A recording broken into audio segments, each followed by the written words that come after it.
بسم اللہ الرحمن الرحیم۔ کلاس 12ویں کے لیے آج کا جو سبق ہے وہ ہے نظم، حسن اور مزدوری۔ یہ جوش ملی آبادی کی تحریر کردہ ہے۔ نظم، حسن اور مزدوری میں جوش ایک ایسی غربت کی ماری ہوئی دوشیزہ کا حال بیان کرتا ہے جو سڑک پر پتھر کوٹ کوٹ کر اپنی محنت کی کمائی کرتی ہے، اور پتھر کوٹنے سے اس کی چوڑیوں کی آواز آنسو بن کر اس کی آنکھوں سے برستے ہیں۔ اس کے خوبصورت بال گرد آلودہ ہیں اور اس کے حسین سرخ گال اور حسین چہرہ پسینے سے لت پت ہیں۔ اس پر غم کے بادل اس طرح چھائے ہوئے ہیں کہ اس کے رخسار مرجھائے ہوئے دو پھول جیسے نظر آتے ہیں۔ پھٹے پرانے کپڑوں میں اس کی جوانی ایسی حسین دکھائی دیتی ہے جیسے بکھرے ہوئے بادلوں سے چاند نکل آیا ہو۔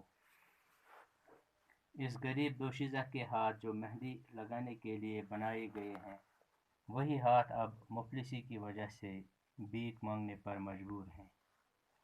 غرض جوش اپنے ملک ہندوستان کی غربت اور افلاس کا مشاہدہ کرنے کے بعد دوشیزہ کو مرکزی خیال بنا کر اس کی مفلسی اور غربت کا رونا روتا ہے، اور اس حالت سے نجات حاصل کرنے کے لیے متحد ہو کر جدوجہد اور مقابلہ کرنے کی ترغیب دیتا ہے تاکہ اس بدترین افلاسی اور ناداری کو ہندوستان سے نکال دیا جائے۔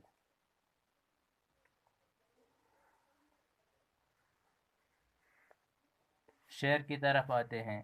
ایک دوشیزہ سڑک پر دھوپ میں ہے بے قرار، چوڑیاں بجتی ہیں کنکر کوٹنے میں بار بار۔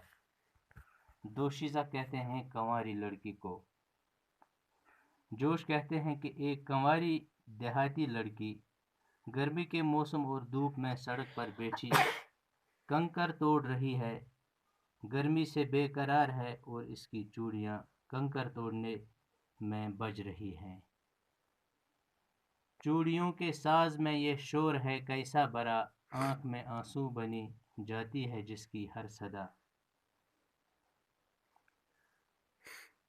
جوش کہتے ہیں کہ چوڑیوں کی جھنکار ایسی درد بھری ہے کہ دیکھنے اور سننے والے کی آنکھوں میں آنسو بھر آتے ہیں اور درد محسوس کرتے ہیں۔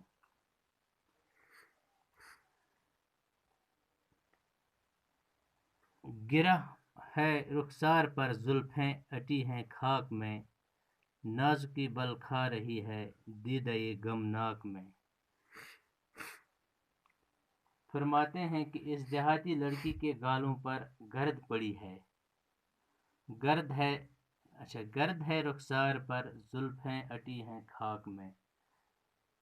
اس لڑکی کے گالوں پر گرد پڑی ہے اور اس کے بالوں پر مٹی جمی ہوئی ہے، اور اس کے غم سے بھرے ہوئے دل کی گواہی اس کی آنکھیں دے رہی ہیں، اور نزاکت اس کے اوپر رہ رہ کے قربان ہو رہی ہے۔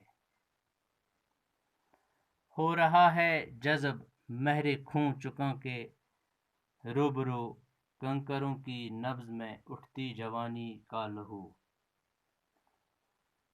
کہتے ہیں کہ تیز دھوپ کی گرمی کی وجہ سے پسینہ اس کے چہرے اور بدن پر ہے۔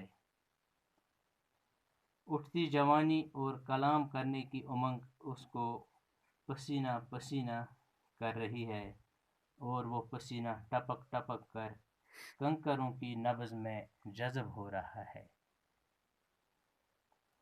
ہو رہا ہے جذب مہر خوں چکا کے روبرو، کنکروں کی نبض میں اٹھتی جوانی کا لہو۔ دھوپ میں لہرا رہی ہے کاکل عنبر سرشت، ہو رہا ہے کمسنی کا سوج جزوِ سنگ و خشت۔ کاکل کہتے ہیں بالوں کو، ان بالوں کو کہتے ہیں جو لڑکی کے ماتھے پر پڑتے ہیں،